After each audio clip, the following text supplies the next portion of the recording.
आज नरसिंह मेहता वाला ही। प्रिय, पहले मुझे प्रभु का भजन कर लेने दो, उसके बाद मैं बाजार जाकर कुछ सामग्री कहीं से उधार लाने की चेष्टा करूंगा। यदि उधार नहीं मिला तो मेरे नाथ जाने और पितर जाने। भक्तराज ने उत्तर दिया, स्वामी, हम उन परमात्माओं को नाथ तो मान ही बैठे हैं, परंतु उनके घर न्याय कहाँ है? देखिए, भाई के घर पर तो इतनी अधिक संपत्ति है और हमें नित्य अपने पेट की ही चिंता लगी रहती है। इतना कहते कहते मानिक बाई के नेत्रों में अश्रुधारा चलने लगी। ऐसा हम लोग के साथ भी होता है ना, होता है कभी कभी कि हम तो भगवान को इतना मानते हैं, इतनी भक्ति करते हैं, फिर भी जो पापी है उन लोगों को तो धन धान्य से पूर्ण करके रखे हैं, और हम जैसे शरणागतों को अनाज का दाना तक नहीं है घर में कि जिससे कि क्षुधा निवृत्ति हो। स्वाभाविक होता है ऐसा, पर इस शिकायत को टिकने मत देना। शिकायत का आना चलेगा, पर वो शिकायत यदि टिक गया तो भक्ति अश्रद्धा में बदल जाएगी। जहर की तरह वो प्रवेश किया अंदर, जल्दी उसको चलता कर दो। आगे पढ़िए। साध्वी, तू बार बार ऐसी घृणित अश्रद्धा प्रकट करते हुए वृथा क्यों भाषण करती है? आज भी तूने फिर मेरे नाथ पर व्यर्थ दोषारोपण कर ही डाला।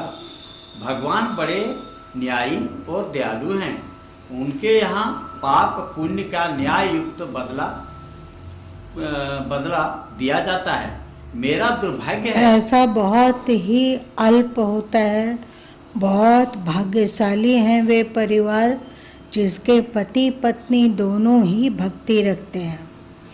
अक्सर होता है कि यदि पति में भक्ति हो तो पत्नी कुढ़ते रहती है कि आपको जब देखो तब पूजा और ध्यान और स्वाध्याय और गीता और ये सब में उलझे रहते हैं, और भक्ति और धार्मिकता के कारण आपस में कलह होने लगता है। बहुत बार ऐसा होता है कि पत्नी आध्यात्मिकता वाली है तो पति भी उसका अनुसरण करें और उसको अपनी इच्छा अनुसार भक्ति करने दें। ये बहुत कठिन है। बहुत भाग्यशाली हैं वे जो एक दूसरे को प्रोत्साहित करते हुए भक्ति के मार्ग में चलते हों। अगर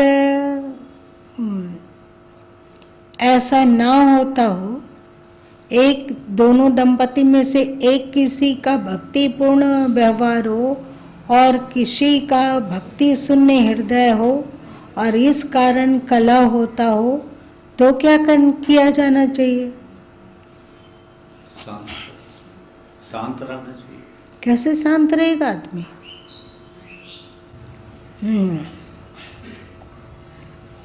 भक्ति कभी नहीं छोड़नी चाहिए। तुलसीदास जी का एक पद है, जाको प्रिय न राम विदई। आप क्या है, आपको याद है? एक है, तज्जो पिता प्रहलाद विभीषण बंधु भरत माता आदि गुरु बलि तज्जो कंद प्रेम भाई लोग मिल रखा।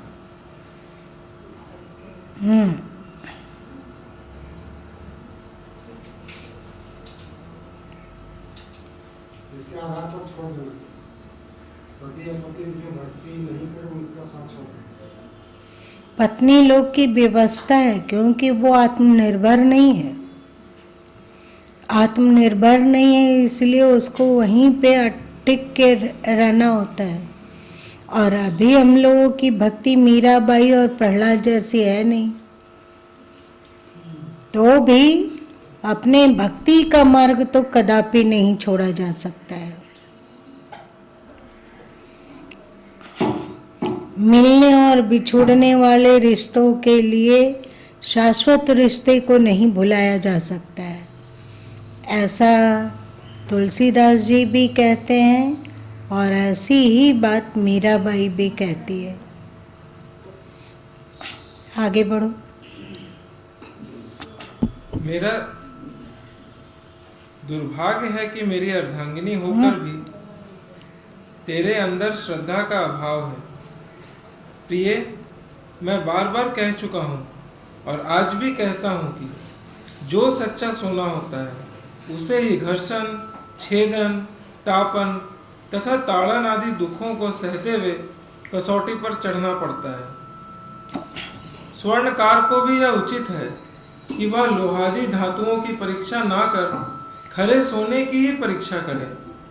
वास्तव में आज हम कसौटी पर हैं और ऐसी कसौटी ही मनुष्यत्व की सच्ची परीक्षा है। एक कोई संत का कहना था, सुखरू होते हैं इंसान आफतें सहने के बाद, रंग लाती है हिना पत्थर पे पीस जाने के बाद। अनुकूलता प्रतिकूलता झंझावात को सहते हुए जो भक्ति के मार्ग में ही अडिग रहता है, उस एक न एक दिन उसमें रंग लगता ही है। जैसे मेहंदी यदि चाहे कि हम ना पिसाएंगे तो क्या मेहंदी में छुपी हुई लाली अभिव्यक्त हो सकेगी? नहीं हो सकेगी। अगर बीज सोचे कि मैं ना गलूं पर लहलहाता हुआ बड़ा वृक्ष बन जाऊं, ये संभव है? टूटेगा वो तभी वृक्ष बन सकता है ना?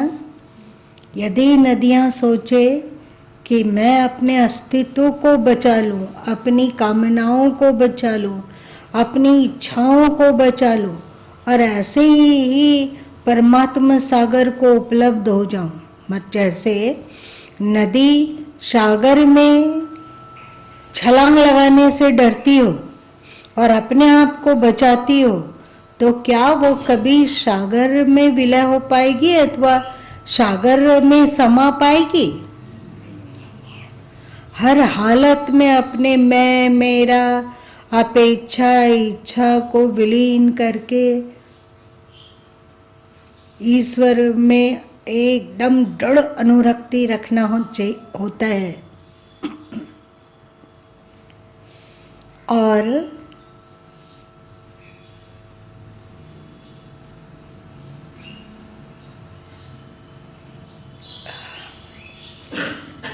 गीता में ईश्वर भक्ति का दो रूपों से वर्णन मिलता है। एक ईश्वर शरणागति और एक ईश्वर भक्ति। आप बताओ कि ईश्वर भक्ति और ईश्वर शरणागति एक है या दोनों में कोई भेद है? कोई भी बताओ, सोचो, सोच के बताओ। दोनों लगभग एक ही है। एक भी भक्ति होगी शरणागति हो जाएगा, शरणागति होगी तो भक्ति।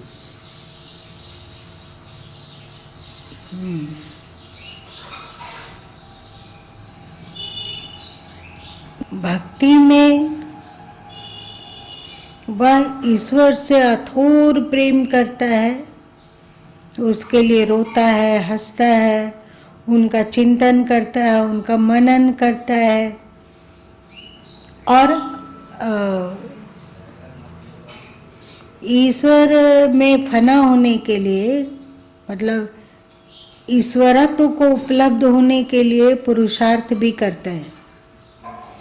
और शरणागति में होता है कि हम उनके शरण में हैं और फिर सब तरह से हमें क्या उपलब्ध होना है, कहाँ तक पहुँचना है, ईश्वर में डुबकी लगाना, इन सब से वो बेपरवाह रहता है। ईश्वर शरणागति में गहराई होती है। ईश्वर शरणागति में आप लोग शरणागति का चमत्कार पढ़े हैं, तो उसमें समर्पण आता है और राजी रहना आता है। राजी मतलब हमारे जीवन में जो कुछ भी घटित हो रहा है अनायास, उसमें हम सहमत हैं।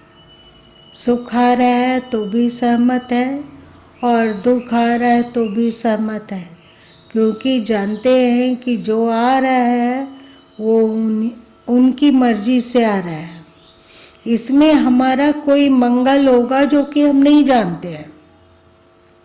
ईश्वर के हर विधान में मंगल छुपा हुआ है, इसका विश्वास उसको होना चाहिए कि उनका हर विधान मंगलमय है। चाहे क्या दिख रहा है, क्या परिस्थिति है, उसमें हमारा क्या हित है, हमें क्या पता है। ये होता है। और तीसरी बात होती है उनकी आज्ञा का पालन। जैसे उनकी आज्ञा हम कहाँ खोजेंगे कि ईश्वर की क्या आज्ञा है, कहाँ ढूंढें? तो इसके लिए परफेक्ट है कि गीता है, अथवा संतों की वाणियाँ हैं, अथवा उपनिषद है, अथवा वेद इत्यादि है। इन सब फैलाव में सबसे अच्छा है कि हम गीता को अपना मार्गदर्शक बनाएं। गीता का समानार्थक जो पद हो, चाहे वो उपनिषद का पद हो, चाहे संतों का पद हो या और कुछ हो, तो उसको स्वीकार कर लें। और यदि गीता के प्रतिकूल हो तो हम उसे अस्वीकार कर दें। जैसे बहुत सारे लोग कहते हैं कि आमुक शास्त्र में तो मांसाहार, बलि इत्यादि का समर्थन किया गया है। कहा गया है कि बलि देना चाहिए और बलि देने से क्या क्या क्या क्या क्या क्या फल मिलता है, ऐसा कहा गया है। तो दूसरे शास्त्रों की बातों को वहाँ तक ही मानो जो वो गीता से सहमत हो। यदि गीता कुछ कहती हो और दूसरा शास्त्र कुछ और कहता हो, तो दूसरे शास्त्रों की बात को अनदेखा किया जाना चाहिए। गीता की कसौटी में अपने आप को खरा उतारने का प्रयत्न करना चाहिए। यदि दूसरे जगह किसी शास्त्र में बलि कहा गया तो तत्काल गीता में ढूंढो कि इसमें क्या बलि आया है, कि देवी के नाम पे अथवा कृष्ण के नाम पे अथवा अन्य किसी के नाम पे बलि देना चाहिए धर्म के नाम पर। ऐसा कहीं यदि गीता में नहीं आया है तो 1000 शास्त्र क्यों ना बोलता हो, पर उसको अस्वीकार कर देना चाहिए। सरल लग रहा है। पहले लगता था कि अमुक शास्त्र में लेकिन ये कहा गया, अमुक शास्त्र में ये कहा गया, अमुक शास्त्र में ये कहा गया। इसके कारण हिंदू समाज बहुत किंग कर्तव्य मूड होता है। कहीं पर ऐसा कहा गया, कहीं पे वैसा कहा गया, कहीं कुछ और है, कहीं कुछ और है।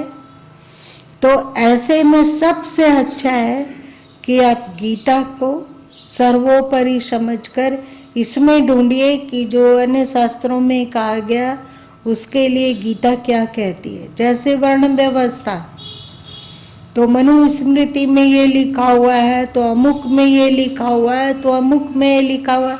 इन सब को एक तरफ करो, आप गीता को देखो, गीता क्या कहती है। यदि हिंदू समाज सचमुच में श्री कृष्ण को मानता है, सचमुच मानता है, तो उसको कोई भी शास्त्रों को वो गीता की कसौटी पर कसे। अगर गीता में नहीं है तो हमें गीता को ही मानना है। श्री राम की कोई बानी नहीं है। राम गीता का प्रचलन है कि श्री राम कभी उपदेश किए हैं। थोड़ा सा उनका उपदेश रामचरितमानस के उत्तर कांड में आता है, पर वो बहुत न्यून है, उससे मार्गदर्शन नहीं मिल पाता है। इसलिए अच्छा है कि हिंदू समाज सब तरफ से, चाहे वो कोई भी हो, कबीर पंथी हो, तो वो चकित रह जाएगा कि कबीर की बानी और गीता की बानी में बड़ा साम्य है। नानक जी की बानी हो तो नानक की बानी और गीता में बड़ा साम्य है। चाहे निर्गुणवादी संत हो तो भी उन संतों की बानी और गीता में साम्यता दिखती है।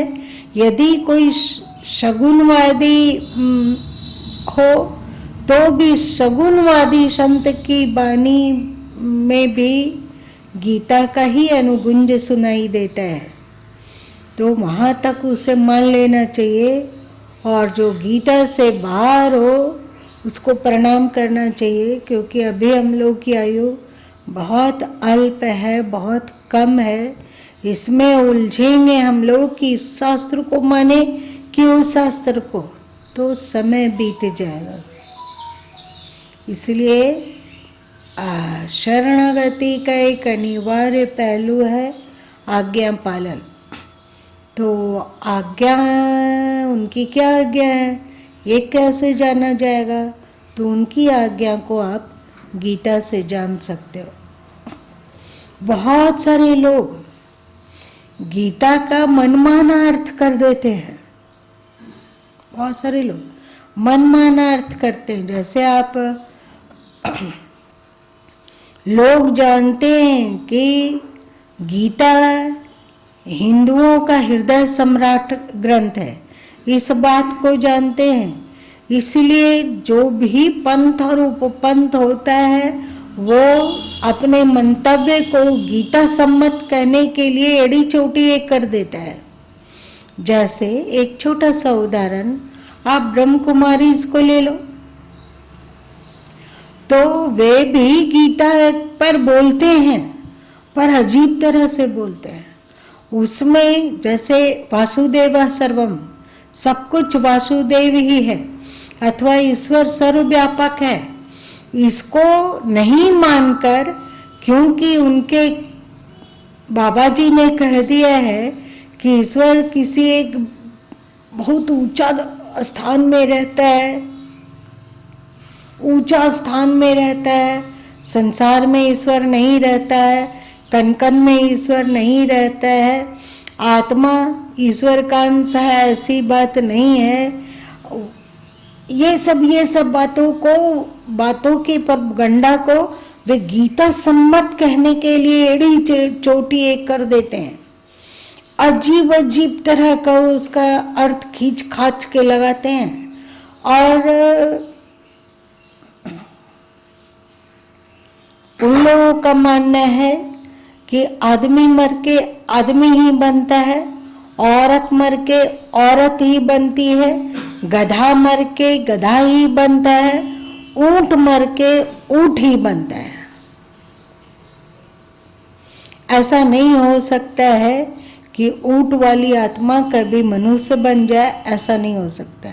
इसको गीता सम्मत दिखलाने के लिए वे एड़ी चोटी करके रखते हैं। तो ऐसे टीका से सावधान रहना चाहिए। जैसे बाबा रामपाल जी हैं, तो वे भी गीता पर बोलते हैं, वे भी गीता पर बोलते हैं, पर उसकी व्याख्या ऐसी करते हैं जो दिमाग चकरा जाता है। जैसे वे बताएंगे कि गीता में श्री कृष्ण ने उपदेश किया बहुत अच्छा है, लेकिन गीता में उनसे पूछा गया, अर्जुन ने पूछा कि आप कौन हैं, तो वे कहते हैं मैं बढ़ा हुआ काल हूँ। याद है कि 11वें अध्याय में बोलते हैं। इसका मतलब है कि गीता जीवों को विभ्रमित करने के लिए काल ही उपदेश किया है कृष्ण के रूप में। इसीलिए कृष्ण पर श्रद्धा मत रखो, तो फिर कहाँ ईश्वर को ढूंढे? सच्चा ईश्वर कौन होगा? तो वे बोलते हैं कि सच्चा ईश्वर तो एकमात्र कबीर शाह भी है, बाकी ये सब काल की वाणी है। फिर वे वेदों की वाणी में से बहुत जगह है कबीरवर, तो उसको कहते हैं कि इसका अर्थ होता है कबीर। तो वो वेद सम्मत कबीर है और गीता इत्यादि काल की वाणी है। तो ऐसे लोगों की बातों को सुनकर, चाहे वो ब्रह्म कुमारीज हो, चाहे वो रामपाल बाबा हो, उनकी बातों को सुनकर एकदम विभ्रमित हो जाते हैं। जैसे रामपाल बाबा का खूब प्रचार होता है, एक पुस्तक उनके शिष्य लोग दूर दूर तक जाकर बांटते हैं अथवा प्रेरित करते हैं कि वे खरीदें, ज्ञान गंगा इत्यादि। पढ़िएगा तो लगेगा कि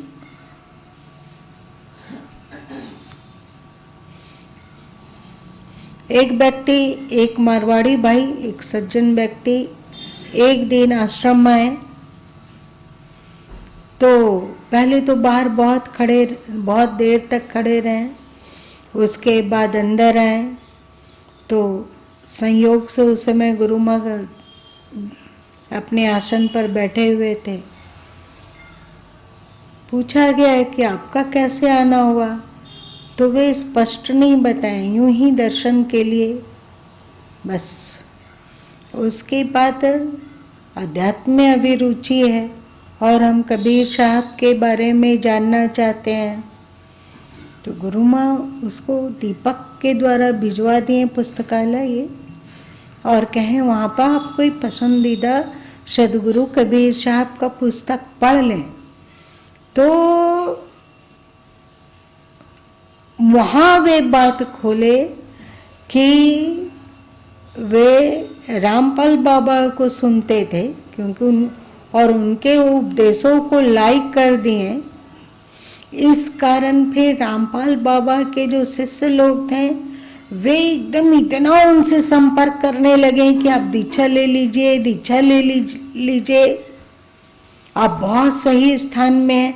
ऐसे ही ब्रह्म कुमारी वाले लोग भी बोलते हैं कि ईश्वर साक्षात ईश्वर हैं बाबा जी, जिसको कि वे लोग ब्रह्मा बाबा कहते हैं, साक्षात ईश्वर हैं। वे जो बोल रहे हैं वही सच है, और बाकी ये सब को उनकी वाणी के आधार पर गीता उपनिषद को कसते हैं।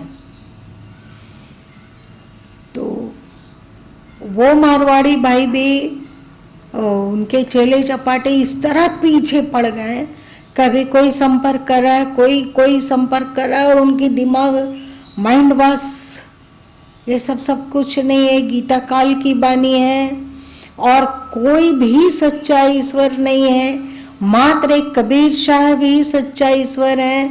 और क्या था कि उस समय श्रावण पूर्णिमा दो दिन बचा होगा आने में। तो रामपाल बाबा के जो चेले लोग हैं वे तो स्वयं जेल में हैं, तो चेले लोग उनको समझाएं कि ये सब काल का जाल है, रक्षाबंधन अथवा इस तरह का इन सब में मत प्रवृत्त होइए, एकनिष्ठ होके सदगुरु कबीर साहब में रहिए। तो अब उनका क्या हुआ कि उनका विचार कुछ और था, दीक्षा ले लिए वहाँ, अब वे पेशो पेश में पड़ रहे हैं। बहन बोलती है कि हम 20 साल से राखी बांध रहे हैं, तो आप कैसे नहीं बंधाइएगा। और वहाँ वे सुने कि ये काल का जाल है, काल का फंदा है, काल विविध रूप में आता है और फंसाने का उपाय करता है। तो ये सब सब त्याग कीजिए। तो फिर वहाँ से दीपक को बोलने के बाद यहाँ गुरु माँ उनको बोले कि देखो ये सब बात के बतंगड़ में मत उलझो, ये सब बेवहियात की बात, एक कोई संत कह रहा हो इसके कारण ढुलक जाना, चाहे वे रामपाल बाबा हो चाहे ब्रह्म कुमारी हो। सच्चाई को स्वीकार करने और विवेक युक्त बुद्धि से थोड़ा खोजो, सम्मोहित मत हो, विवेकी बनो, सम्मोहन से ग्रसित कभी मत हो। गुरु माँ का कहना है कि चाहे वो रामपाल बाबा हो चाहे ब्रह्म कुमारी वाले ही हो, गीता की कसौटी पर उसको कसो, खरा उतरता हो स्वीकार करो, खोटा निकलता हो छोड़ दो। हिम्मत हिंदू लोग जुटा पाएगा। एक बच्ची आई, इधर की ही कहीं गांव की थी बच्ची, वो अशोक जी के ही समाज की थी। एक दिन आई तो अजीब आत्मा की चर्चा कर रही थी। तो गुरु माँ पूछे कि आत्मा की चर्चा करती हो, पहले अपने जीवन की क्वालिटी को सुधारो। क्या क्वालिटी है? तो यम है, नियम है, पहले इन दोनों को अपने में साधो, तो ये सब की कोई आवश्यकता नहीं है। कृष्ण जी तो गीता कृष्ण जी की वाणी है ही नहीं, सबको भ्रम में पड़ा हुआ है, सब कोई भूल में पड़ा हुआ है। गीता कृष्ण की वाणी है ही नहीं, तो किसकी वाणी है? तो शिव बाबा की वाणी है। शिव बाबा कौन है? तो वो सातवें आकाश से ऊंचा एक प्रकाश पुंज है, उसमें एक बिंदु है जो पावरफुल है, वो शिव बाबा है। और वो शिव बाबा कृष्ण जी के देह को, क्या उसको कहते हो, कैप्चर करके, श्री कृष्ण के देह को कैप्चर करके शिव बाबा ही बोल रहे हैं। तो गुरु माँ बोले अगर ऐसी बात है तो उसको शिव बाबा बोलने की क्या आवश्यकता है? हिंदू लोग बोल रहे हैं कि वो जो शिव बाबा है उसी का नाम कृष्ण है, तो कृष्ण ही बोल रहे हैं, क्योंकि वो है जो कि तुम लोग जिसको कि शिव बाबा कह रहे हो। कोई उसको कृष्ण कहता है, कोई राम कहता है, कोई अलग अलग नाम देता है। ये क्या पगलपना हुआ कि हमें जब बोलना है तो शिव ही बोलना है। उसी परम सत्ता का नाम शिव भी है, उसी परम सत्ता का नाम कृष्ण भी है। तो इतनी छोटी बच्ची थी, झगड़ने के लिए तैयार हो गई। इतना सम्मोहन हो ही नहीं सकता है, सब एक है। ये सब तो सब काल कल्वित होते हैं। अजीब अजीब तरह की परंपरा, जैसे कि तुम लोगों का शिवरात्रि होता है। क्यों शिवरात्रि होता है? जल्दी बताओ। शिव और पार्वती का विवाह हुआ है, तो वो शिवरात्रि के तौर पर लोग मनाते हैं। पर ब्रह्म कुमारी लोग उस दिन शिव बाबा का अवतार दिवस, जन्मदिन मनाते हैं। उस दिन केक कटता है उनके नाम का, और हैप्पी बर्थडे शिव बाबा बोला जाता है। तो यदि शिव बाबा जन्मने वाले हैं तो मरेंगे भी। उस दिन जन्म हुआ, कौन सा ग्रंथ में लिखा हुआ है? ये उनके जो ब्रह्म बाबा हैं, ब्रह्मा बाबा, उन्होंने कहा।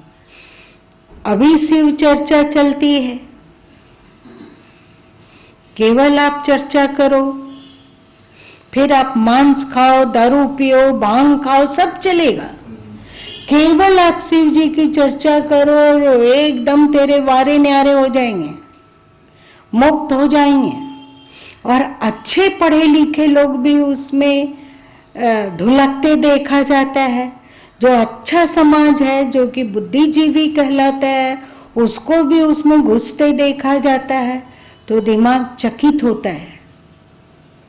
अच्छा है, चाहे शिव बाबा हो, चाहे ब्रह्म कुमारी जो, चाहे रामपाल बाबा हो या शिव चर्चा हो अथवा कोई भी हो, सबसे अच्छा है कि हिंदू समाज गीता में आके अटके।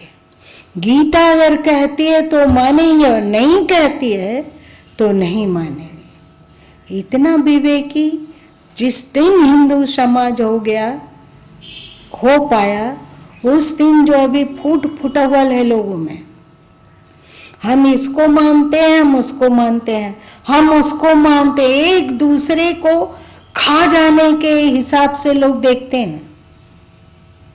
कबीरपंथी बौद्धिस्ट को खा जाने के लिए तत्पर है, बौद्धिस्ट कबीरपंथी को खा जाने के लिए तत्पर है, सनातनी लोग को खा जाने के लिए तत्पर है। इस मत वाला लोग उसका खंडन कर रहा है, उसका मत वाला लोग उसका खंडन कर रहा है। हम जो कह रहे हैं वही सही है। अच्छा है, इतना दिमाग को उलझाने की अपेक्षा अच्छा है कि आप गीता की कसौटी में कसो और बेमतलब को उल्टी पुल्टी जो कोई अर्थ करता हो ना, उसको अस्वीकार करने की हिम्मत रखो। विवेक को विकसित करो, विवेक को विकसित करो कि जब श्री कृष्ण कहते हैं कि मैं बढ़ा हुआ काल हूँ, तो साथ साथ में उन्होंने ये भी कहा है कि मैं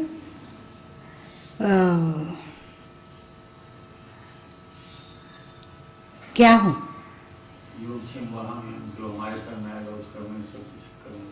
अपने आप को वे ईश्वरत्व को भी उद्घोषित करते हैं। तो एक बात को क्यों माने, क्यों नहीं उस बात को भी माने, सबको क्यों नहीं माने पूरा को।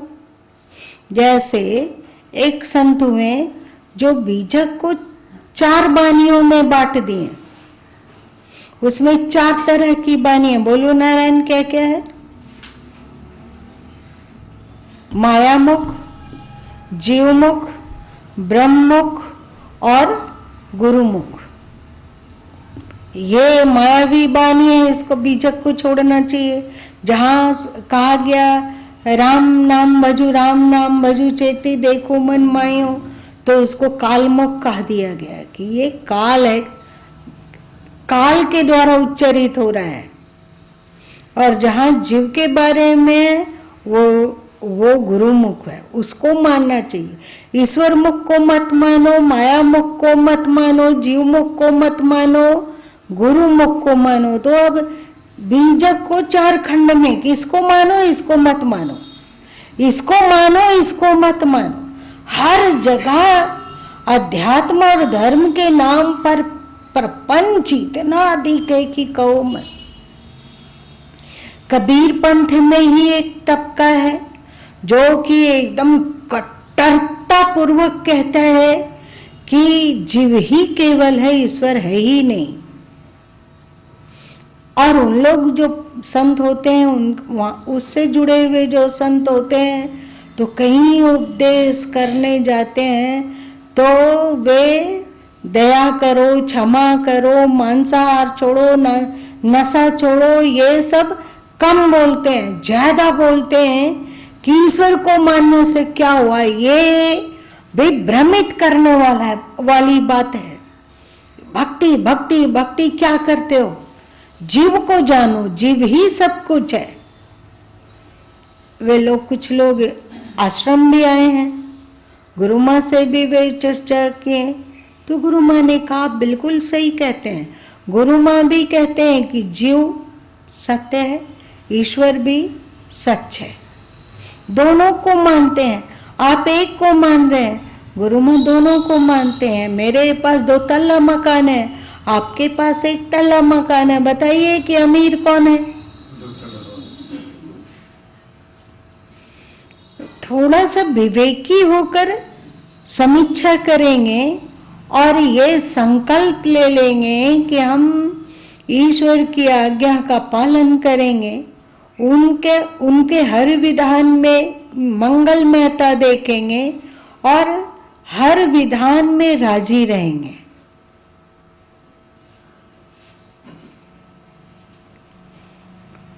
और शरणागत है, ये शरणागति हुआ।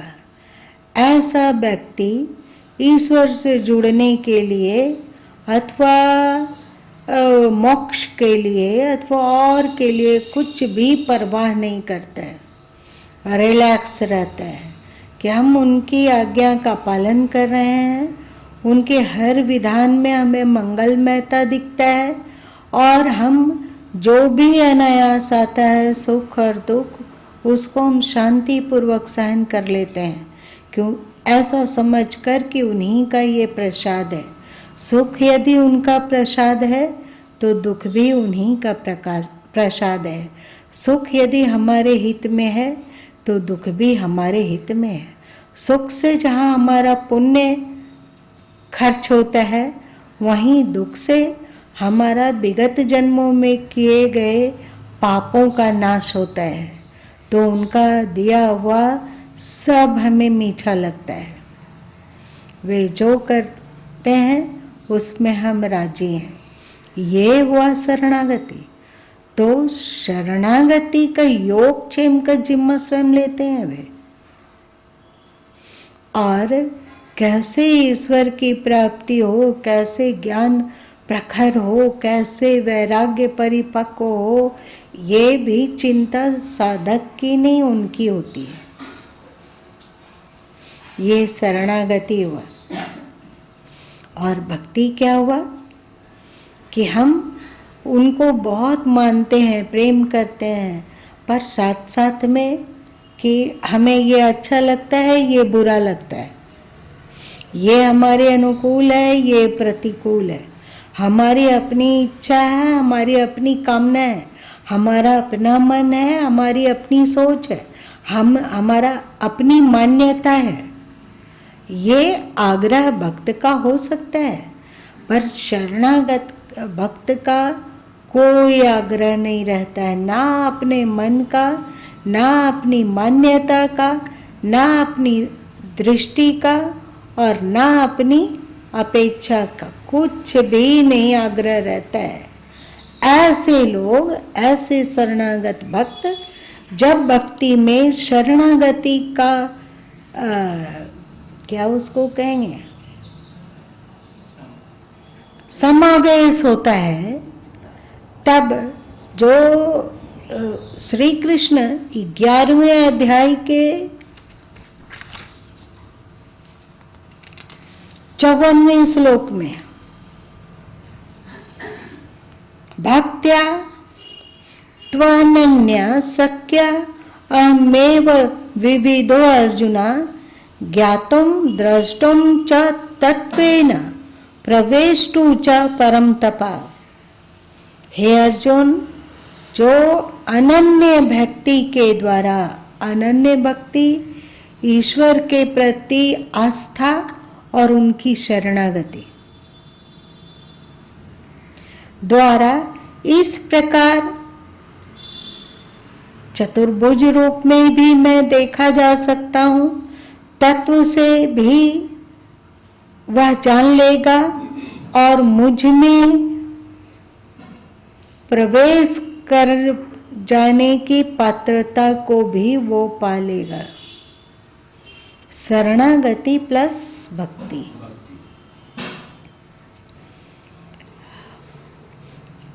फिर जिधर वे ले चलेंगे उधर चलेंगे, पर उनकी आज्ञा को मानते हुए, उनकी शरण में है वे। मैं हूँ पोली बांसुरिया, जो तुम चाहो धुन निकाल लो।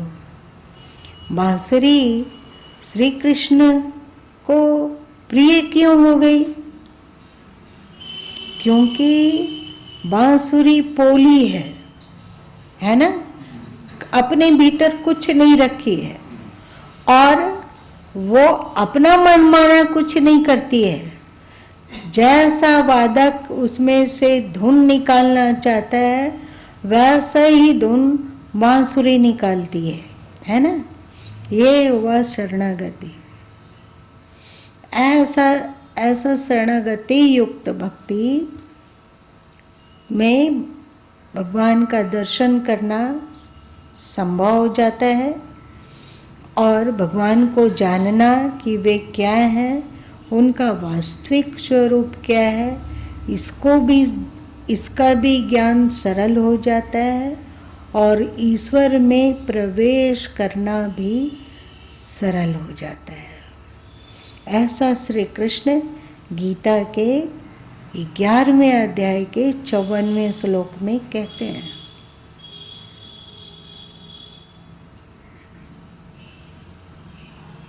इसी शरणागति को पुष्ट करने के लिए श्री कृष्ण 18वें अध्याय के अंतिम में कहते हैं,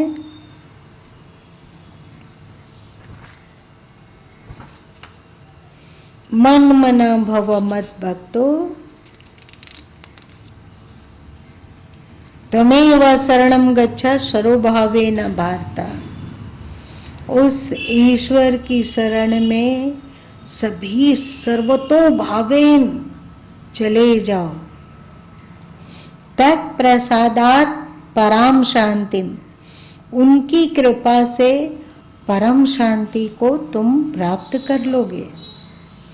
स्थानम प्राप्स्यसि शाश्वतम, और शाश्वत स्थान को प्राप्त कर लोगे। ये कब होगा? जब शरणम गच्छा, शरण चले जाओ। गीता की कसौटी में यदि हम शास्त्र वचन संत वचन को कसने लगेंगे तो जो चोकर है, जैसे चलनी वगैरह होता है ना, तो भूसी को वो सार को तो अलग कर देता है और भूसी को अलग कर देता है। तो आप गीता की चलनी से चलो। किसी भी संत, किसी भी की भी बानी, किसी भी पंथ और उपपंथ को अच्छा है कि गीता के चलनी से चाल कर स्वीकार करो।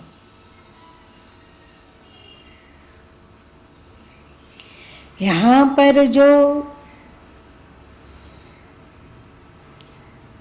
नरसिंह मेहता हैं, वे परमात्मा की शरण में हैं, परमात्मा की आज्ञा पालन कर रहे हैं। उनका जीवन बिल्कुल शरणागति की कसौटी में खरा है और फिर ईश्वर की ओर से जो आता है उसको स्वीकार करते हैं। इसी कारण निश्चिंत हो पाए हैं वे, वरना वे हाय हाय करते रहते हैं हम लोगों की तरह। ये नहीं अच्छा किया भगवान, वो कर दो, ऐसा नहीं भगवान ऐसा करो। ऐसा लगता है कि हम लोग कितने लाल बुझक्कड़ हैं, कितने बुद्धिमान हैं, जो ईश्वर को सुझाव देते हैं कि देखो भगवान फिर तुम गलत कर रहे हो, कहा ना ऐसे नहीं ऐसे चलो। ऐसा नहीं, हम उनके शरण में हैं और निश्चिंत है। जिधर ले चलोगे उधर ही चलूँगा। आज इतना ही रहने दो।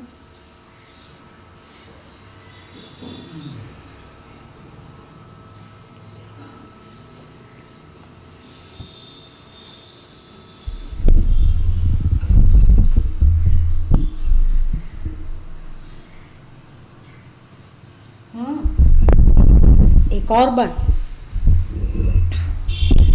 कुमारी इसमें सिखाया गया कि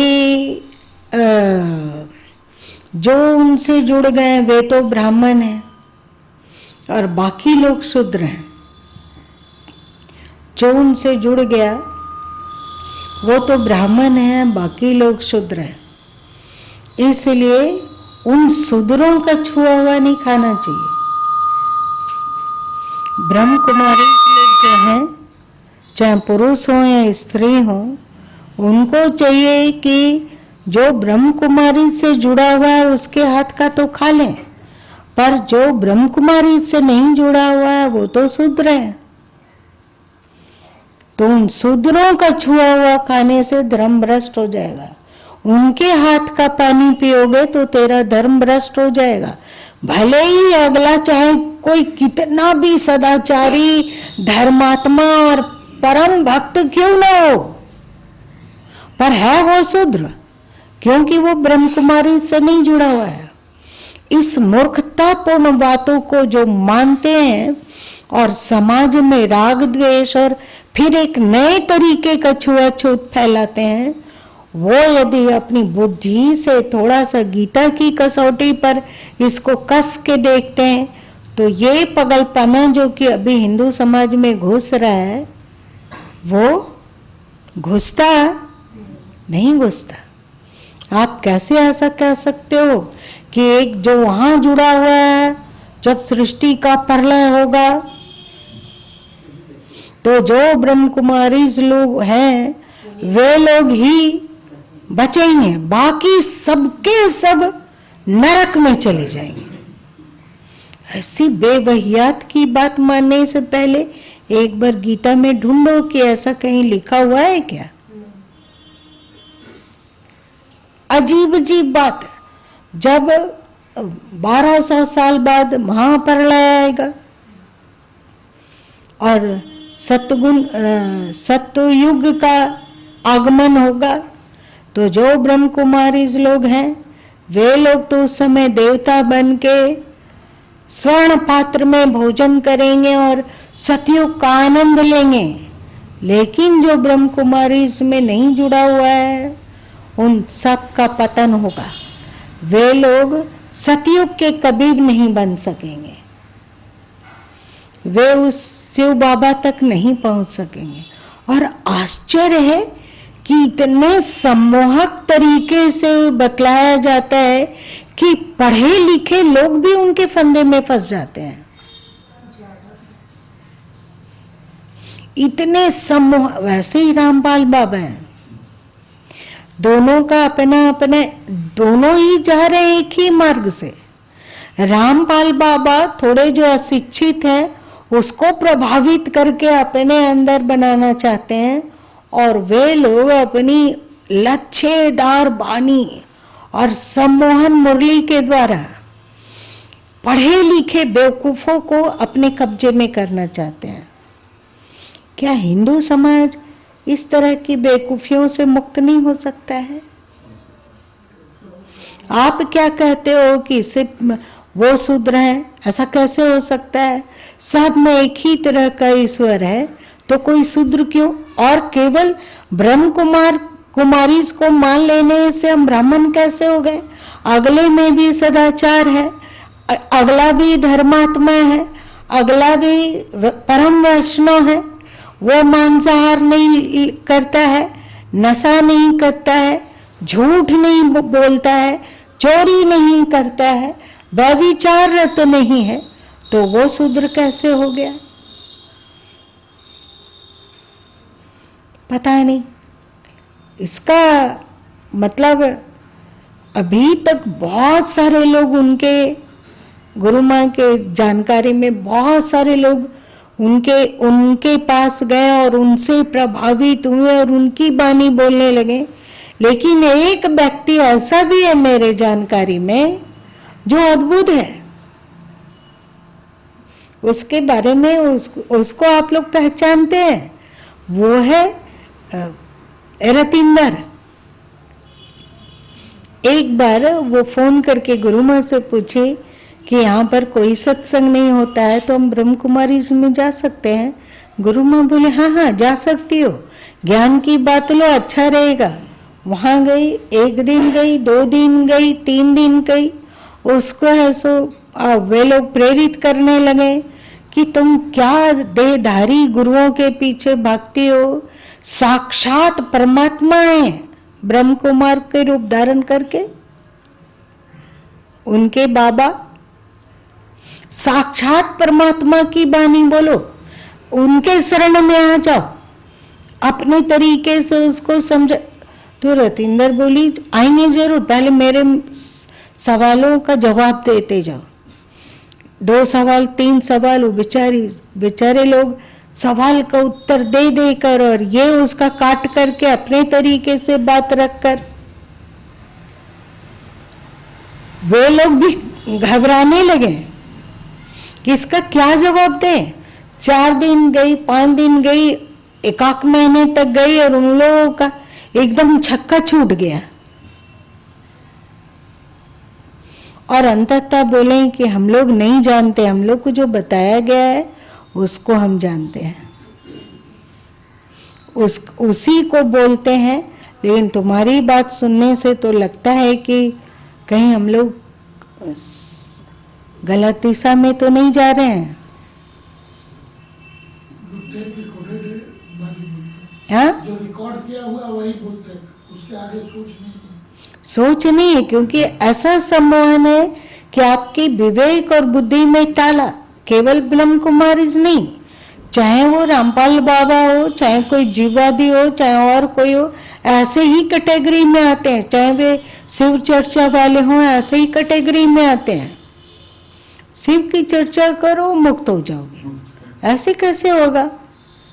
कोई सदाचार नहीं, कोई संयम नहीं, कोई यम नियम नहीं, आपका जीवन अपवित्र है, आप छल झूठ करते रहते हो, केवल शिव चर्चा से कैसे मुक्त हो जाओगे? हिंदू समाज विवेकी बन जाएगा यदि वो गीता को अपनाता और कोशिश करता हो कि भारत में राष्ट्रीय ग्रंथ गीता घोषित हो जाए। इसके लिए हिंदू समाज को पुरजोर प्रयत्न करना चाहिए, क्योंकि गुरु माँ जब भली बात ही गीता को पढ़े तो लगा कि यही बात तो सदगुरु कबीर साहब कह रहे हैं। दोनों में अद्भुत साम्यता दिखी, इसलिए तो इतना डुबकी लगा के गीता के बारे में आप सबों को बताते हैं। अब हम लोगों को कोई तोड़ने ना पाए, विभ्रमित ना करने पाए, इसके लिए हम लोगों को पूरा हिंदू समाज को गीता की शरण में आना ही होगा।